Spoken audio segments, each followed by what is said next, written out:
Hey guys, my name is Anish and welcome back to my channel. And today we are going to talk about the biggest launch of Microsoft in the past decade, which is Windows 11. So let's just get started.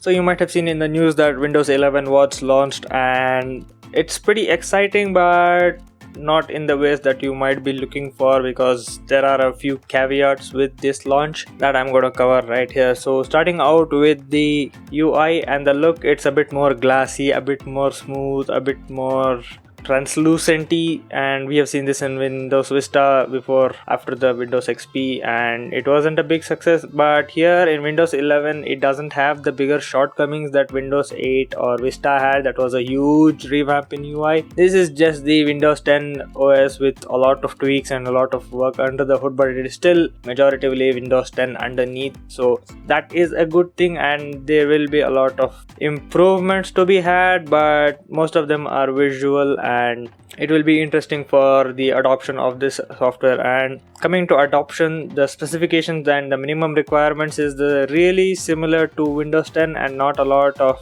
increased in the minimum requirements other than the TPM2. So this trust mode thing is a bit of an annoyance and a bit controversial right now, so I'm not going to talk a lot about it until, because we have time all the way till the official launch in December for consumer use. So I'm going to hold my breath for that and see what changes happen over there, because it's currently alienating a lot of the older hardware. So let's just hope it works out, and I'll not stick on to that. Now coming on to adoption, the thing is, I've always been willing to try out new stuff, but not here right now, because my main system I cannot push to experimental features and check things out, because people have started using the technical previews and started installing Windows 11 just for the hell of it with the developer preview and all that, and just started using it. But for me, the system critical things right here are for YouTube content consumption, content creation, and I don't want any of that to break. So I'm not gonna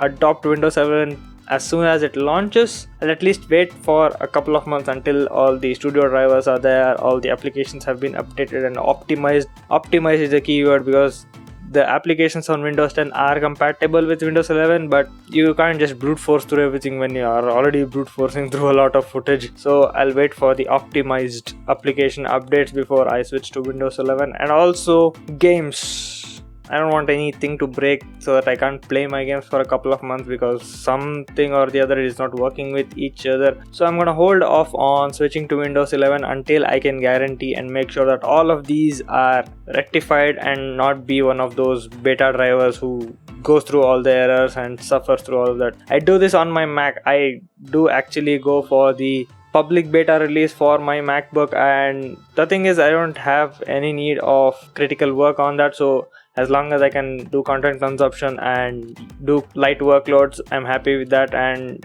even the bootcamp option, which you might be saying, you have a Mac, you can go bootcamp. Bootcamp doesn't work unless Apple releases drivers for the operating system. They cut Windows 7 a couple of years ago, and they officially started supporting Windows 10 in bootcamp, but now they have to rework that, and I have to wait on them so that I can get an option to sit and experiment with that. Now you'll say you can go for a virtual machine and try it out for yourself. A virtual machine is not as indicative of performance as it is when it is running on bare metal, so I will not go and experiment in that way just for the early impressions or early review of this operating system update. So even if I don't love it, I still do have an option to wait and live out the lifespan of Windows 10, which is all the way up till 2025, which is 4 years from now, and by which I don't even know if Windows will stay on Windows 11 or they'll be on 12 or 13 or a lot longer down the line, or just get rid of all of these versions and just have a blank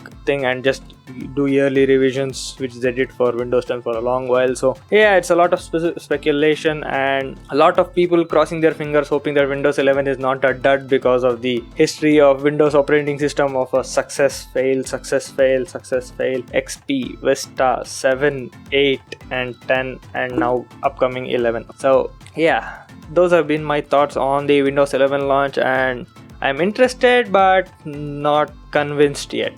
So let's leave it at that, and hopefully I'll have another video talking about how to install Windows 11 into your system and all of the technicalities that you need to confirm and see that your device is on the compatible list very close to the real launch or after the launch of the consumer version in the end of the year. So I guess that's the end of this video. If you like this video, give this video a like, get subscribed to my channel and ring the bell icon to receive notifications of all of my future videos. Comment down below and tell me, are you looking up for Windows 11 or do you want to stay on Windows 10 or even 7 if you're still holding out on that? And let's have a discussion over there, and stay home, stay safe. I'm gonna see you guys in the next one.